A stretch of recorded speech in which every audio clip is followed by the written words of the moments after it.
Hai, Assalamualaikum teman-teman. Perkenalkan, nama saya Hani Ensa Fortun Azhar, biasa dipanggil Ensa. Kesibukan sekarang sibuk di tulisan Ensa dan juga bekerja di salah sebuah perusahaan platform dan juga freelancer lainnya, juga khidmat-khidmat di komunitas-komunitas lah ya.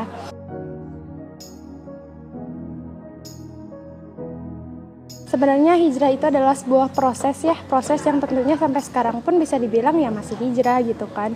Tapi awal mulanya dari 2018 pertengahan, di situ mulai ikutan pesantren pemudi Al-Latif. Di situ posisinya masih ada bucinan, bisa dibilang masih ada bucinan. Tapi dari situ emang udah mulai tergerak gitu, dapat kajian yang emang relate sama kehidupan, kayak bahaya zina, dosa zina kayak gitu, haram pacaran kayak gitu. Terus setelah itu waktu itu persiapan SBMPTN kan, sama dengan beliau juga persiapan bersama kayak gitu. Aku mau memutuskan pengen udahan, tapi masih ada rasa kasihan dan ragu karena posisinya udah lama bareng-bareng gitu. Jadi ada rasa berat gitu. Tapi kemudian di 2018 itu juga pengumuman saya qadarullah gagal lagi, tapi dia tidak. Tapi setelah itu dari situlah saya menemukan kalau misalkan saatnya saya bangkit gitu. Karena apa?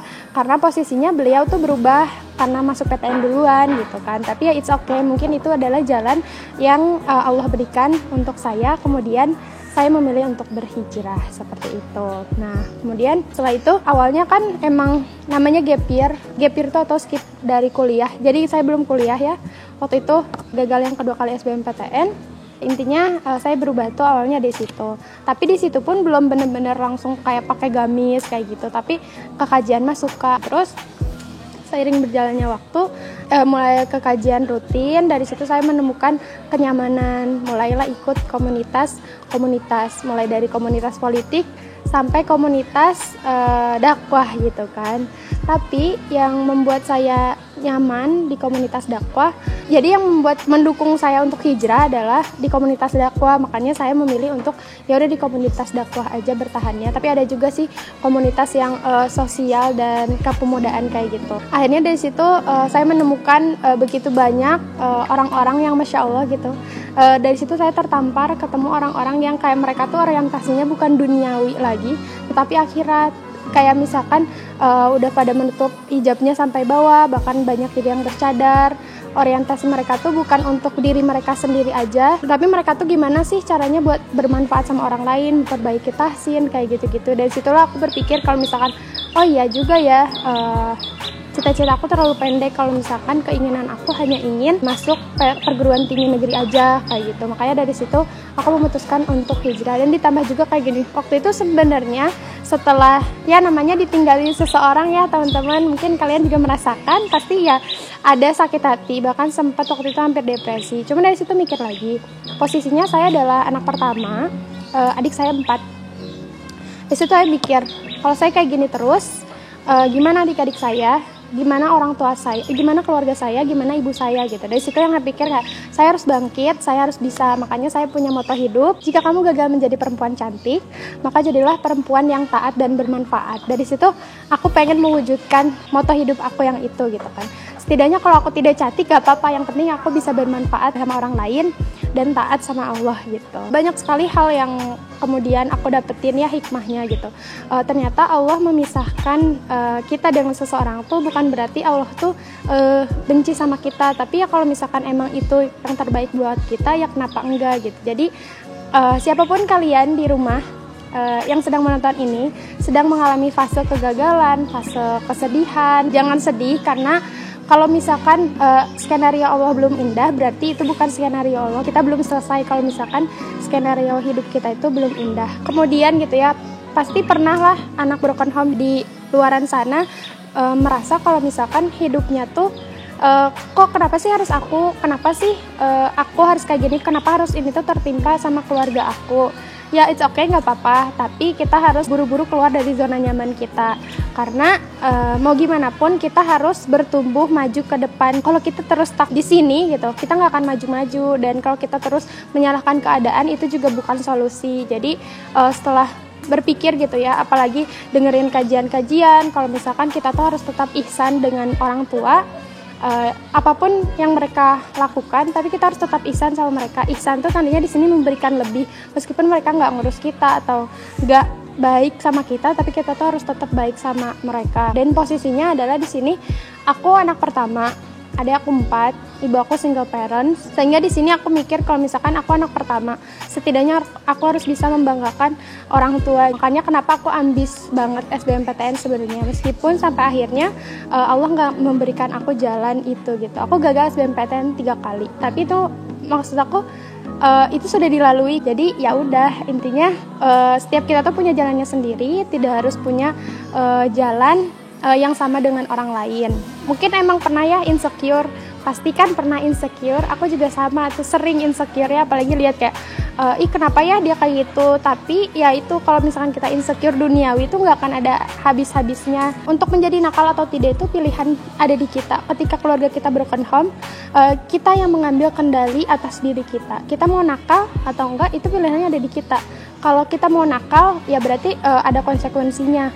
Ya kalau misalkan kita ingin menjadi anak yang baik, ya berarti kita harus mencari cara, mencari jalan gimana supaya kita tuh bisa bangkit, supaya kita tuh nggak gini-gini terus. Makanya aku memilih kenapa aku pengen hijrah. Sebenarnya dulu cita-cita ibu aku tuh masuk SMA 9 tuh ingin aku masuk rohisnya. Tapi waktu itu dulu aku belum pakai hijab, bahkan di kelas 2 baru pakai hijab. Dulu aku mau memilih ikutan Cheers dan OSIS. Jadi di situ mungkin ada kekecewaan dalam ibu aku. Kenapa mungkin aku memilih itu, tapi beliau tidak memaksa. Nah kemudian setelah lulus mungkin jalannya, makanya aku memilih untuk ikutan komunitas dakwah di beberapa komunitas di Bandung gitu. Jadi kayak aku ingin seperti menghapus dosa-dosa aku di masa lalu. Jadi gini, kalau misalkan dulu aku aktif untuk misalkan kegiatan-kegiatan lain, kenapa bisa, kenapa untuk dakwah enggak gitu. Apalagi di dakwah ini akan lebih Allah ridhoi dan bahkan bakalan lebih Allah kasih jalan. Itulah kenapa makanya aku hijrah tuh ingin setiap kebaikan yang aku lakukan ini menjadi wasilah kebaikan untuk ibu aku, untuk ayahku, untuk keluarga aku. Bukan hanya untuk bermanfaat diri sendiri, tapi juga untuk orang lain. Karena kan kata Ustadz Hadad juga, bukan dakwah yang butuh kita, tapi kita yang butuh dakwah. Makanya aku di sini memutuskan untuk berhijrah kayak gitu. Dan hijrah tuh bukan hanya sekedar hijrah ya udah, enggak. Bahkan sampai saat ini pun masih disebut hijrah, karena hijrah tuh adalah proses yang diulang seumur hidup.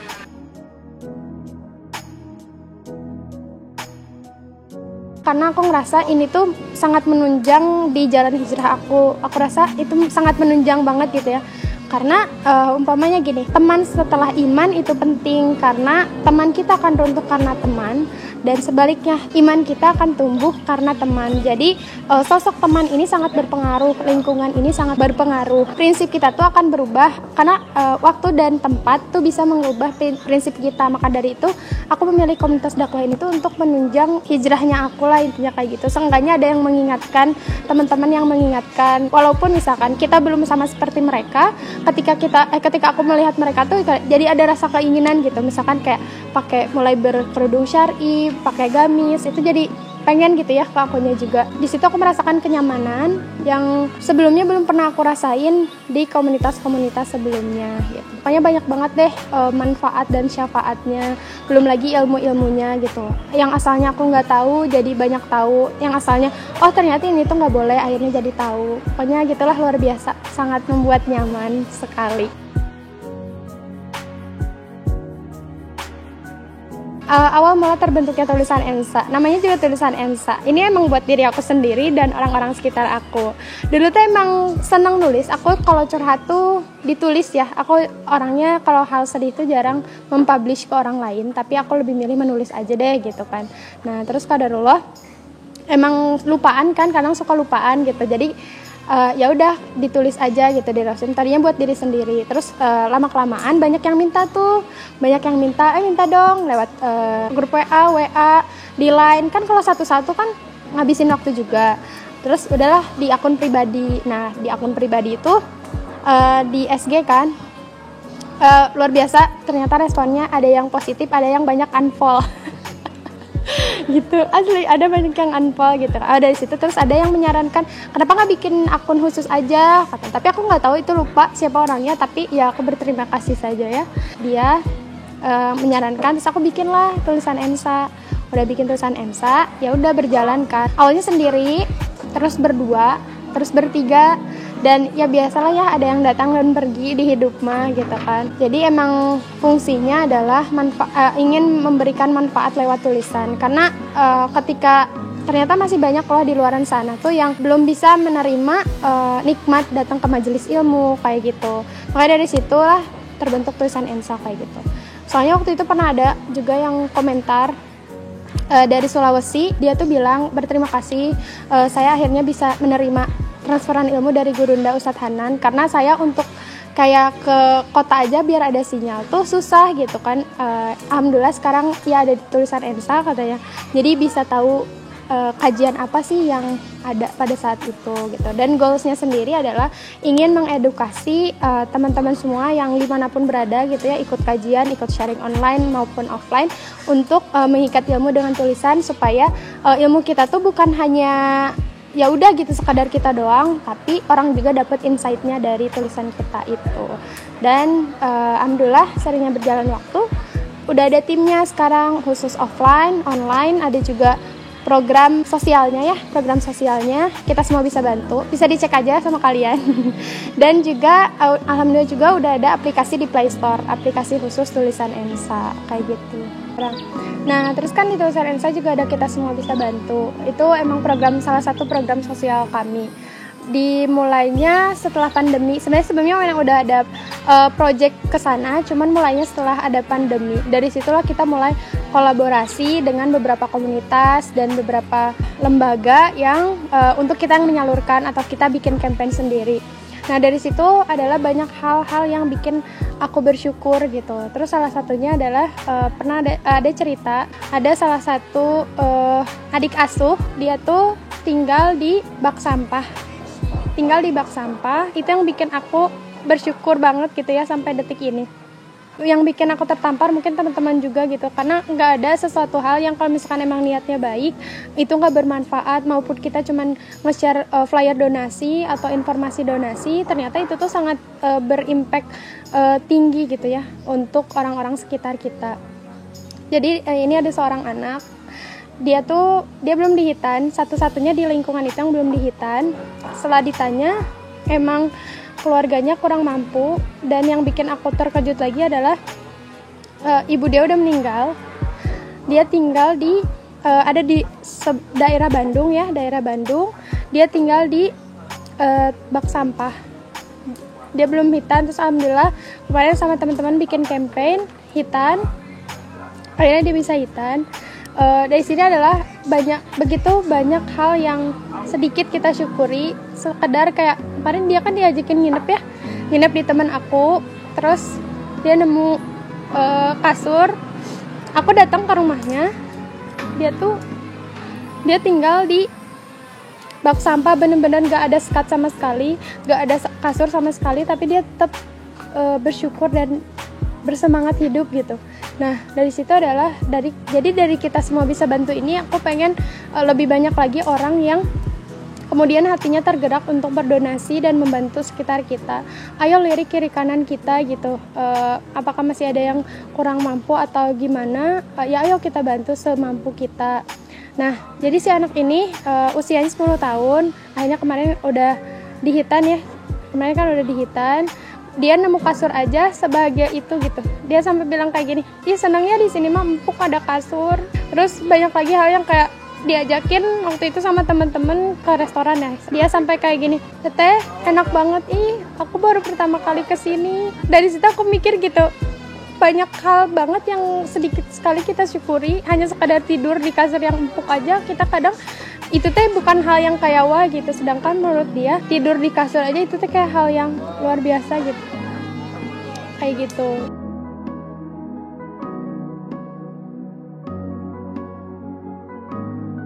Hikmahnya banyak banget ya. Dulu tuh aku sempat ngerasa insecure, ngerasa kurang bersyukur atas apa yang telah Allah berikan sama aku. Dulu aku sering membanding-bandingkan diri aku dengan orang lain, dengan kayak kenapa sih aku nggak bisa masuk perguruan tinggi negeri, kenapa sih orang tuh kayaknya hidupnya enak-enak aja, sedangkan aku tuh gini-gini aja. Ternyata setelah ketemu teman-teman yang emang Masya Allah gitu ya, orientasi mereka tuh akhirat banget, aku dari situ malah jadi tertampar gitu.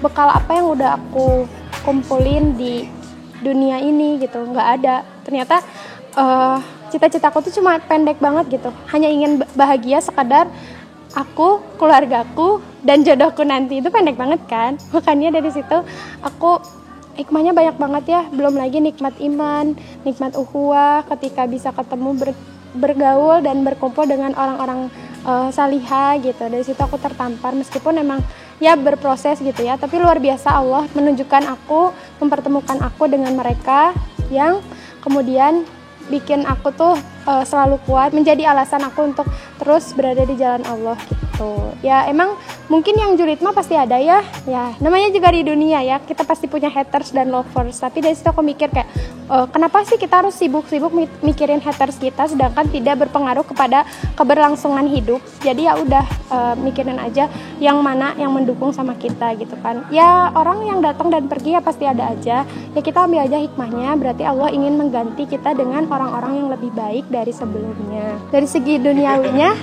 adalah rezeki jadi lebih lancar. Karena gini kan, ketika kita meninggalkan seseorang karena Allah, maka Allah akan ganti dengan yang lebih. Nah, tapi di sini aku menangkapnya gitu ya. Di sini yang lebih itu bukan berarti soal melulu datengin lagi cowok lain. Oh, berarti ini yang lebih baik, nggak gitu dong. Karena maksudnya posisinya belum ke menikah ya. Di sini tuh diganti dengan yang lebih baik, atau bisa jadi dengan kayak rezeki, circle pertemanan yang lebih baik kayak gitu. Jadi kayak lebih dipermudah aja deh, dan apa ya, mendapatkan hal-hal yang di luar nalar sebenarnya. Kenapa gitu? Oh ternyata bisa loh gitu ya. Dulu tuh hal yang kayak nggak mungkin deh. Di sini tuh jadi mungkin karena Allah tuh gimana prasangka hamba-hambanya gitu. Allah tuh kan gimana prasangka hamba-hambanya. Makanya dari situ aku yakin banget ketika emang kita niat berhijrah karena Allah, Allah tuh bakalan, jadi dunia tuh ngikutin. Karena kalau kita ngikutin akhirat, dunia tuh bakalan ngikutin gitu. Ketika aku dikasih jalan seperti ini, memang rumit, memang sakit dulu gitu ya, tapi kemudian Allah memberikan kemudahan-kemudahan itu. Oh iya, banyak ya ketemu orang-orang hebat yang ternyata mereka tuh tidak semua orang tuh memandang kita tuh dari duniawi doang gitu. Jadi kalau misalkan emang kita ketemu dengan orang yang duniawi, ya tentu kita bakalan kayak ngerasa di bawah terus gitu. Tapi kalau misalkan emang kita ketemu dengan orang yang mikirnya akhirat, mereka tuh akan ya udah nggak lihat kita tuh siapa, kita tuh punya apa, karena hakikatnya berteman karena Allah gitu. Pokoknya luar biasa sekali ketika dipertemukan dengan orang-orang yang memang berteman sama kita tuh bukan dengan apa yang kita punya, tapi berteman karena Allah. Jadi bila mana ada kekurangan di dalam diri kita, mereka nggak ninggalin kita.